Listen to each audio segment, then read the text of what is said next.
Hello guys and girls, and welcome to today's Binding of Isaac bootcamp. Today we're going to look at the standard selection of bosses that appear in basements 1 and 2. That is Monstro, the Duke of Flies, Gemini and Larry Jr.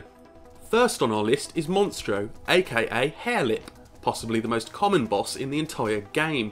As well as his standard appearance, he has two others which indicate slight differences in how you'll be fighting this guy. Sometimes, when you enter the boss room, there will be two Monstros, which appear slightly more red than the standard version, as well as being significantly smaller. The second variation is a larger version of Monstro, with a slightly blacker colouring to the boss, more HP, and he will be unable to launch himself into the air. Monstro has three abilities he will randomly select from to try and damage your character. The first being a simple hop towards the player, which will hurt a fair bit if you don't move out of the way in time. His second ability is telegraphed by a near toothless grin, after which he will spit a shower of blood at you, all travelling at different speeds and at slightly different angles, which can make dodging them a little tricky. His third ability will be telegraphed when Monstro throws himself up into the air and off the screen, and a shadow will appear on the ground where the player was standing at the point of launch. When he comes back down and lands, regardless of whether you've moved out of the way or not, another shower of blood will be launched in all directions from the point of touchdown. When fighting Monstro, you want to give yourself some range from the guy, as if you don't have sufficient distance when he spits out his tears, you're very likely going to take a heap of damage, as you won't have the chance to weave your character in between them. If you have a high tears stat going into this fight, you should also bear in mind that you can knock Monstro's spit out of the air with your own attacks, so you can shoot down attacks coming your way, which saves you the bother of weaving in between them. Dodging his hop and launch attacks is simple. You just need to retain the distance I mentioned before and get out of the way when that shadow appears over your location. But with the second, you will want to be prepared to dodge the subsequent circle of spit that he's going to fling out, although it usually doesn't have very significant range. Other than chipping away at Monstro's health when you have the opportunity, you will also want to take advantage of items with high instantaneous damage, such as Explosives, the High Priestess Tarot card, Shoop-de-Whoop and Bob's Rotten Head, as these can inflict significant injury to Monstro. Although it can be difficult to time them correctly, due to his tendency to launch himself up into the air, so saving these for the moment he lands may be a wise decision. As for the two variations of the boss, the multiple Monstros you will have to be a little more alert for, as you will be dealing with the spit attack from multiple directions. Try and avoid getting yourself sandwiched between the two as well, as this can spell disaster. You basically just want to keep moving around the two and wearing away at their reduced HP pools. Once one goes down, the other is very little trouble to finish off. With the bigger, blacker version of Monstro, it is basically just a war of attrition. His loss of movement ability means that you can pretty much sit in around the same location and dodge between the spit attack for the entirety of the fight until that last drop of HP disappears. Upon death, Monstro drops the standard array of stat up rewards, as with the rest of the standard basement 1 and 2 bosses. Now we come to the Duke of Flies, and of all the standard basement bosses, I'd say he is definitely the easiest to deal with, and it isn't too challenging to make it through the entire fight without taking a single half a heart's worth of damage. Rather than two, the Duke of Flies has three alternate variations: a blue version with a faster movement speed, a yellow version also with a faster movement speed and the additional ability to spawn red flies and suckers rather than standard flies, and a green variation who shoots blood in every direction on a regular basis and spawns motors instead of red and black flies. The Duke of Flies' standard array of abilities isn't all that extensive. He never really moves towards the player all that much, but will lackadaisically drift around a portion of the room, occasionally going through a coughing animation which spawns a bunch of black flies around himself, which act as a sort of personal shield to take hits from your tears. This is also the real crux of this fight, as your main challenge is going to be getting your shots through this barrier of flies so that you can have a real impact upon that HP bar. This can be done in a few ways, but is generally easy regardless.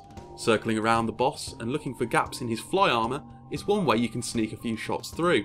You can also toss a bomb at his flies to clear a path for your shots, or if you have a high tears stat, or an attack with a piercing effect, you can effectively rip through the flies and take this boss down in no time, as he has a pretty weedy pool of health. You don't want to take too long with him though, as he will begin to spawn suckers after a while, making this fight a little trickier as you'll have to dodge between the blood they shoot. His 3 variations don't add all that much to the fight. His increased movement speed will mean you may have to circle around him now and again, and the various variations of flies he spawns are easy enough to mop up, even if some will pursue you a little more aggressively. Make sure you are doing this mopping up though, because if they gather in any great number, they may start wearing your HP down. Again, the Duke of Flies drops the standard fare of stat up items upon death. Our third basement dweller is named Gemini, known separately as Suture and Contusion. Being named after the star sign of the twins, they too are a set of conjoined twins, attached only by a long umbilical cord. The 2 champion varieties for this boss are green and blue, the green version being different in that the fight starts with the 2 entities separated, so they can move somewhat independently, and when enraged, the small Gemini, Contusion, won't be as fast as he usually is when alone. The blue version is souped up a little HP wise, so it will take you a little longer to whittle these 2 guys down, but their new colouring does alter their speed for the worse, so it is very easy to stay at a safe distance whilst you attack. Gemini has only 2 real abilities, one for each of the twins, with Suture, the larger of the 2, chasing after you quite quickly for a few seconds before he runs out of breath and has to stop in one place to regain it, giving you ample opportunity to attack. The smaller one, Contusion, drifts freely around his elder brother and will spit blood at the player if they come within a certain range of him, so you will still have to look out for him while you're attacking during the regaining breath phase. Generally, you will be destroying Suture first, as he is larger and will get in front of your shots far more than Contusion, and when he does go down, the little twin will take on a red colouring as he enrages, chasing after you with his increased speed. One nice trick you can use when this happens involves taking advantage of Contusion's lack of any real weight, as the knockback from your tears on him is pretty damn significant. So if you get him into a corner or against a wall, you can pin him there until death if you angle your tears correctly. Generally, you just want to keep ahead of Gemini and work on taking chunks of Suture's HP as he chases after you and when he's in his out of breath phase, all the while being ready to dodge Contusion's blood spit. Then deal with the little twin in the aforementioned manner. You can attempt to kill the smaller one first to avoid the enrage, but there really isn't all that much benefit, and it really is easier just to kill the larger first. As with the Duke of Flies, anything with high burst damage or a piercing effect will help take this boss down fast, and upon death he will drop the standard stat up items.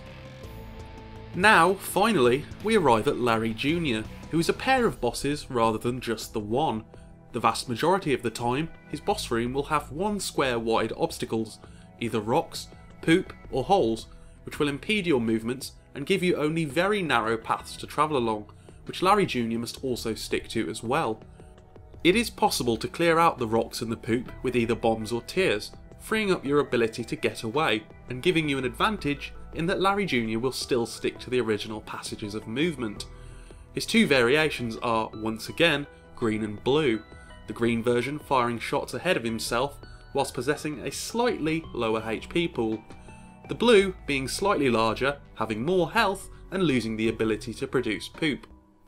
His standard 2 selves will move around the room semi-randomly, either up, down, left or right, along the predefined passages of movement blocked off by the debris, and is also able to double back on himself, so don't think that just because you're behind the worm you're safe. The worms can produce poop on their current location, which will severely restrict your movement if you don't shoot it apart ASAP, as they add up incredibly quickly. Larry Jr is made up of several segments and a head, and each segment takes damage separately, sometimes exploding after having taken enough damage, which will reduce the boss's overall size, or even split one Larry Jr into 2 smaller ones if you manage to take out a middle segment. Generally, you just want to stay on your toes during this fight and keep moving constantly to stay out of the way of the 2 worms. But one strategy you can use to end this fight ridiculously quickly takes advantage of the multiple segments, and preferably requires you to have an item with a piercing effect.